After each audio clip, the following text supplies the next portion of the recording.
Assalamualaikum warahmatullahi wabarakatuh. Perkenalkan, saya Rohamin SPD, calon pengguru penggerak Angkatan 6 Kabupaten Batang dari SD Negeri Karangasem 13, Kecamatan Batang, Kabupaten Batang, dengan fasilitator Bapak Hendra Apriyadi dan pengajar praktek Ibu Hani Triwidianingsih MPD. Dalam kesempatan ini, saya akan melaksanakan aksi nyata modul 2.3, yaitu coaching untuk supervisi akademik. Mari kita saksikan bersama-sama. Pada coaching untuk supervisi akademik kali ini dibagi menjadi 3 segmen atau 3 tahap. Yang pertama adalah segmen pra-observasi. Segmen yang kedua adalah observasi, dan segmen yang ketiga pasca observasi. Selamat siang Bu Nisha. Selamat siang. Apa kabar? Alhamdulillah. Alhamdulillah kabar baik Bu ya. Mohon maaf mengganggu waktunya. Seperti kesepakatan kemarin Bu bahwa pada hari ini kita akan sepakat menentukan kesepakatan, yaitu tentang coaching untuk supervisi akademik ya. Bahwa kita sudah tahu bahwa coaching supervisi akademik itu terdiri dari 3 segmen. Pertama adalah pra-observasi, kedua observasi, dan yang ketiga adalah pasca observasi. Yang pertama yang ditanyakan Bu, mohon maaf mana RPP-nya Bu? Oke. Terima kasih yang atas RPP-nya ya. Tujuan pembelajaran yang akan dicapai itu apa Bu? Nanti jelaskan. Tujuannya yang pertama, tujuan pembelajaran yang pertama, setelah mengamati materi tentang unsur-unsur cerita yang ditampilkan di PPT, karena nanti berbasis TKAJK, peserta didik mampu menemukan unsur-unsur intrinsik cerita dengan tepat. Pertama, setelah mengamati materi tentang unsur-unsur cerita Cerita. Terus yang kedua Bu? Yang kedua, siswa akan menyimak tayangan video teks tentang tupai dan ikan gabus. Setelah itu peserta akan mampu merinci unsur-unsur cerita seperti tokoh, konflik, sifat tokoh, terus latar belakang dan lain-lain dengan teliti dan cermat. Yang ketiga, setelah mengamati materi tentang unsur-unsur cerita yang ditampilkan di PPT dan di video pembelajaran tadi, peserta didik mampu menunjukkan unsur-unsur cerita dalam bentuk peta pikiran dengan tepat. Oke, berarti ada 3 tujuan pembelajaran Ibu ya. Yang pertama tadi, setelah mengamati materi tentang unsur-unsur cerita yang ditampilkan di PPT, peserta didik mampu menemukan unsur-unsur cerita dengan tepat. Yang kedua, setelah menyimak tayangan video teks tentang tupai dan ikan gabus, peserta didik mampu merinci unsur-unsur cerita, baik tokoh, terus nanti sifat, watak, dan latar. Terus yang ketiga, setelah mengamati materi tentang unsur-unsur cerita yang ditampilkan di PPT dan video pembelajaran, peserta didik mampu menunjukkan unsur-unsur cerita dalam bentuk peta pikiran dengan tepat. Oke, terima kasih Bu. Ada 3 tujuan pembelajaran. Terus selanjutnya Ibu, area pengembangan yang hendak dicapai Bu. Kira-kira area pengembangan apa saja yang hendak dicapai oleh Ibu nanti pada waktu pembelajaran tersebut? Jadi proses pembelajaran yang pertama, kesesuaian model pembelajaran, yaitu saya memilih model pembelajaran PBL, Problem Based Learning. Yang kedua, untuk meningkatkan keaktifan siswa dalam mengikuti pembelajaran. Keaktifan siswa ya. Yang ketiga, untuk meningkatkan konsentrasi siswa di dalam proses belajar. Ini ada 3 area pengembangan Bu yang hendak dicapai Itu tujuannya adalah fokusnya di proses pembelajarannya. Yang pertama adalah kesesuaian model pembelajaran. Yang akan Ibu gunakan adalah model pembelajaran cooperative learning tipe PBL ya. Terus yang kedua itu meningkatkan keaktifan murid dalam pembelajaran. Yang ketiga, meningkatkan konsentrasi siswa dalam pembelajaran tersebut. Terima kasih Bu. Selanjutnya, strategi apa yang dipersiapkan oleh Ibu dalam pembelajaran nanti? Iya, yang pertama untuk pendekatan, saya memilih pendekatan saintifik dan TPACK yang berbasis teknologi. Saintifik ya. Ya. Saintifik, ya, TPACK. Oke, Ibu. Untuk modelnya, saya memilih model cooperative learning tipe PBL. Cooperative learning ya. Ya, tipe PBL, problem based learning, dan metodenya saya memilih metode pengamatan. Pengamatan ya. Ceramah interaktif. Ceramah interaktif. Penugasan dan tanya jawab. Penugasan dan tanya jawab. Iya. Oke. Mungkin ada lagi Bu untuk strategi yang akan dipersiapkan oleh Bu? Atau mungkin cukup 3 itu, pendekatan, model, dan metode. Iya, itu saja. Oke, terima kasih Ibu atas waktunya. Iya. Ini kesempatan kita. Nah, untuk memulai observasinya kita mulai besok nih Bu. Iya. Kita tentukan waktunya. Semoga kita diberi kesehatan dan bisa melakukan pembelajaran, dan saya bisa melakukan observasi terhadap pembelajaran Ibu yang akan dilakukan besok. Assalamualaikum warahmatullahi wabarakatuh. Waalaikumsalam warahmatullahi wabarakatuh. Selamat pagi anak-anak. Pagi. Sebelum mulai pelajaran, Ibu mau minta tolong Mas Rofik untuk menyiapkan teman-teman. Semuanya duduk, siap. Gerak kepada guru gerak.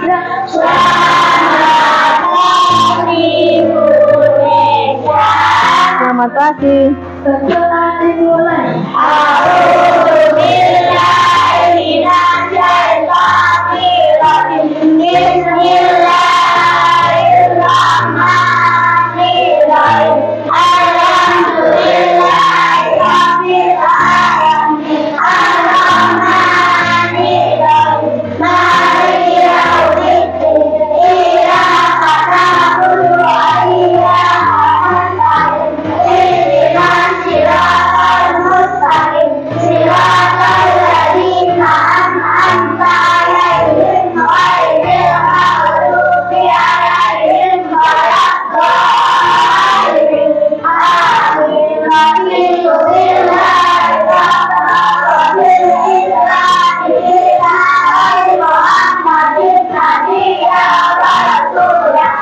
Hari ini? Alhamdulillah. Ada yang tidak berangkat? Mbak Nisrina sudah berangkat? Ya, alhamdulillah. Sudah sembuh Mbak Nisrina? Alhamdulillah. Kemarin yang tidak berangkat siapa lagi ya? Mbak Nisrina sama Mbak Nabila? Mbak Nabila sudah sehat? Ya, alhamdulillah. Alhamdulillah semuanya dalam keadaan sehat. Tapi meskipun dalam keadaan sehat, tetap harus mematuhi protokol kesehatan. Apa saja protokol kesehatan itu? Mencuci tangan pakai sabun. Nah, jangan lupa tetap menjaga kesehatan dan mematuhi protokol kesehatan. Alhamdulillah hari ini semuanya berangkat. Untuk menambah rasa nasionalisme kita, Ibu mau minta tolong. Oh ya, hari ini sebelumnya Ibu mau menyampaikan, hari ini kita akan belajar tentang tema 4. Tema 4 itu berbagai pekerjaan. Subtema yang ketiga, berbagai pekerjaan orang tuaku. Untuk menambah semangat nasionalisme kita, Ibu minta tolong semuanya berdiri. Kita akan menyanyikan lagu wajib nasional. Nanti setelah menyanyikan lagu Garuda Pancasila, dilanjutkan dengan mengucapkan ikrar sila-sila Pancasila.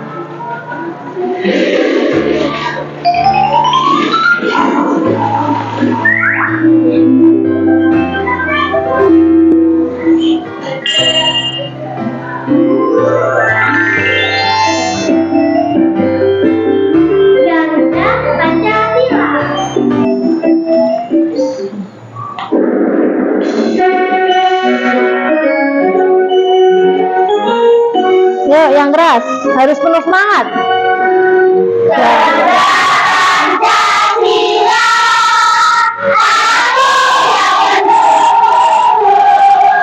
Satria proklamasi, setia berkorban. Pancasila bersama, terakhir hati makmur dan besar.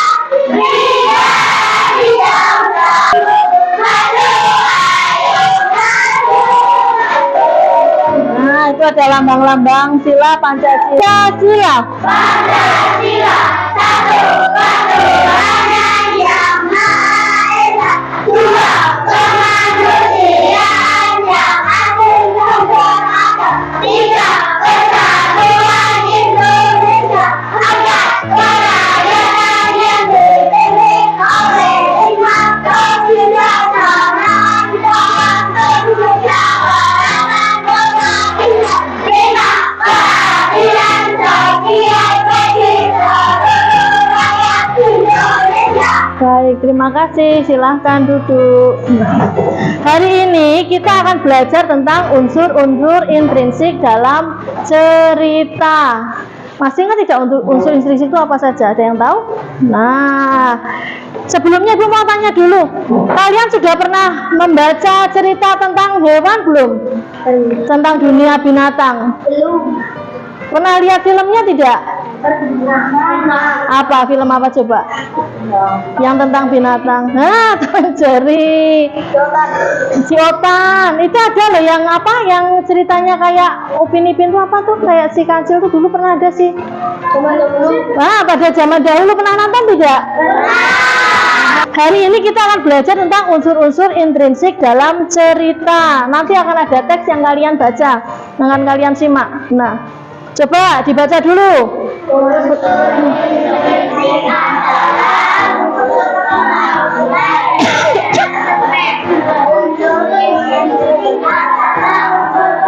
Yang tidak boleh dilewatkan dalam kegiatan komponen yang terdiri dari tema atau penomoran lalu cerita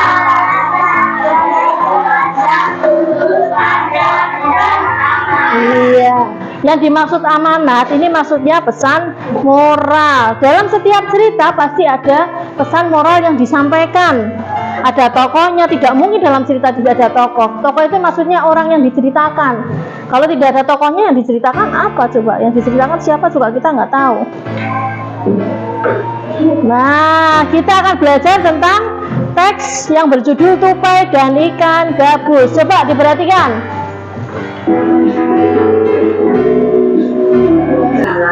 Hiduplah sepasang sahabat di daerah Kalimantan Barat. Mereka adalah seekor tupai dan seekor ikan gabus. Setiap hari, suatu hari, tupai tidak melihat gabus sahabatnya. Ia mencarinya ke tempat biasa gabus tinggal. Gabus terlihat lesu. Ternyata ia sedang sakit. Untuk sahabatnya, namun gabus tidak berselera makan. Gabus hanya menginginkan satu jenis makanan yang diyakininya dapat menyembuhkan. Sudah paham tadi ceritanya? Nah, Coba kalau kalian sudah paham cerita tadi, ada pertanyaan tematik. Yang pertama, dari mana tadi cerita asal cerita tupai dan ikan gabus? Masih ingat tidak tadi dari cerita? Dari? Nah, tokohnya kira-kira siapa saja tadi?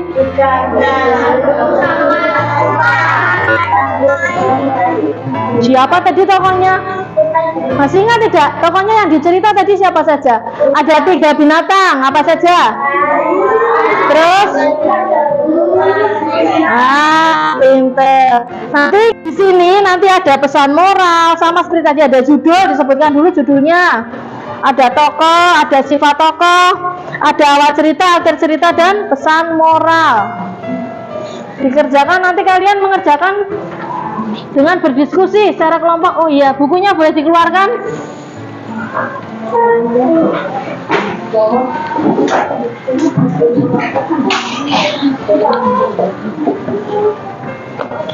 Kalau ada yang baik suka iya.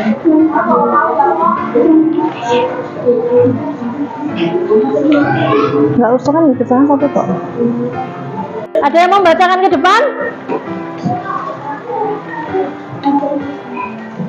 Kelompoknya Mbak Dinar maju dulu untuk menyampaikan hasil presentasinya. Judul tupai dan ikan gabus. Betul tidak? Iya, terus Tokoh tupai, ikan gabus, ikan hiu. betul tidak? Iya. Sifat tokoh tupai baik, suka menolong. Ikan gabus baik, ikan hiu kuat dan kejam. Betul tidak? Iya. Terus Tempat Kalimantan Barat. tempatnya cerita tersebut latarnya dari Kalimantan Barat, betul? Terus Awal cerita tupai melihat ikan gabus. nah, untuk pembelajaran hari ini kita sudah selesai. Selanjutnya kita akan menyanyikan lagu daerah Gundul-Gundul Pacul. Ingat tidak? Ingat. Ayo coba. Kita akan menyanyikan lagu Gundul-Gundul Pacul.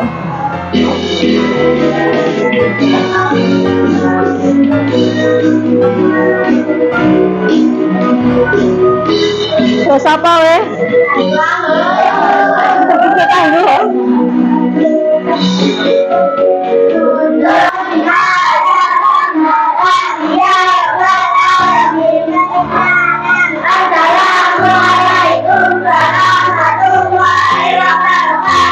Waalaikumsalam warahmatullahi wabarakatuh. Terima kasih untuk pembelajaran hari ini. Tetap semangat, tetap menjaga protokol kesehatan. Jangan lupa yang piket dulu, yang lain boleh pulang. Terima kasih. Selamat siang Bu Nesa. Selamat siang. Apa kabar? Alhamdulillah baik Pak. Alhamdulillah. Juga pada hari ini kita tetap diberi kesehatan Bu Nesa ya. Sesuai rencana kita kemarin bahwa pada hari ini kita akan melakukan tahapan supervisi dengan teknik coaching yang ketiga, yaitu pasca observasi. Kemudian ada beberapa yang ingin saya tanyakan kepada Bu Nesa.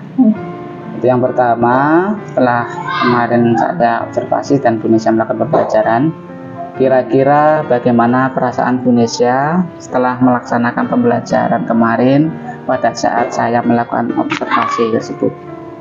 Ya, alhamdulillah. Saya merasa senang, bahagia bisa belajar dengan anak-anak. Merasa sangat antusias, sangat semangat, sangat Antusias, iya, semangat, ya. sangat enjoy Enjoy. dengan pembelajaran kemarin. Nah, dengan enjoy perasaan ya, yang enjoy, senang ya.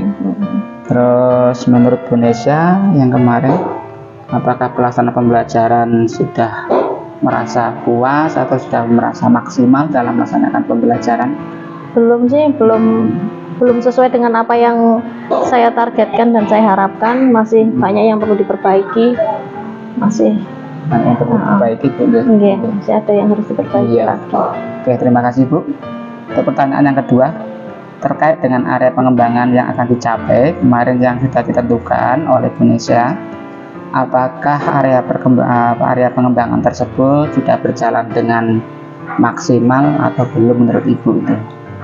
Masih ada beberapa hal yang belum maksimal, yang belum sesuai dengan yang saya harapkan, terutama dalam hal keaktifan siswa dan dan percaya diri siswa untuk mengungkapkan apa yang ada dalam pikiran mereka, ide-ide mereka itu mereka belum sepenuhnya percaya diri untuk menyampaikan. Oke, berarti keaktifan terus percaya dirinya masih lagi ya. ditingkatkan. Ya, terima kasih. Untuk yang ketiga Bu, kira-kira apa ada rencana ke depan untuk memperbaiki area pengembangan yang sudah Ibu rencanakan tersebut? Rencananya? Iya. Untuk kedepannya saya akan memilih model pembelajaran yang sesuai, yang terbaru, yang kreatif dan inovatif untuk lebih melibatkan siswa dan lebih melibatkan siswa gitu. Iya. Dan menambah sumber informasi untuk belajar. Sehingga nanti anak akan lebih kreatif lagi, lagi semangat untuk belajar lagi. Terus yang keempat, apakah ada pihak-pihak yang akan dilibatkan untuk memperbaiki area pengembangan itu tersebut? Tentu saja pasti ada. terutama dari pihak sekolah, saya akan melibatkan ibu kepala sekolah, rekan-rekan sejawat, dan yang tidak kalah pentingnya adalah wali murid. Wali murid ke. Nggih. Karena dari wali murid nanti saya harus menggali informasi tentang karakter siswa, tentang gaya belajar siswa, biar antara wali murid dan wali kelas itu bisa saling bersinergi. Dia nanti akan menemukan gaya belajar yang tepat untuk anak. Oke, sesuai dengan kebutuhan anak. Terima kasih Bu. Pertanyaan yang kelima, kira-kira kapan Ibu akan melaksanakan rencana perbaikan tersebut Ibu? Mungkin insya Allah secepatnya, karena ini menyangkut pembelajaran siswa. Biar istilahnya kendala-kendala yang saya hadapi sekarang bisa segera teratasi untuk mencapai tujuan belajar yang seperti saya harapkan. Jadi nanti sehingga pembelajaran akan lebih meningkat lagi. Lebih maksimal. Terima kasih Bu. Untuk selanjutnya yang terakhir ini Bu Nesya. Menurut Bu Nesya, bagaimana perbandingan antara supervisi dengan menggunakan teknik coaching dengan supervisi sebelum-sebelumnya Bu yang sudah dilakukan menurut Ibu? Ya, baik, terima kasih. Menurut saya untuk teknik yang coaching ini jauh lebih mengena, lebih menarik, lebih bagus. Kalau menurut saya luar biasa sekali memang. Jadi saya merasa tidak digurui, saya juga merasa tidak terlalu banyak ditekan, dituntut, tapi kita seolah-olah seperti sharing antar teman sejawat saja gitu. Jadi tidak ada beban yang saya tanggung gitu loh, nggak ada rasa takut, nggak ada rasa was-was, cemas. Jadi seperti sharing teman belajar aja biasa, nggak. Lebih bagus seperti itu deh. Dengan teknik coaching nanti tidak ada beban antara yang disupervisi dan yang non-supervisi.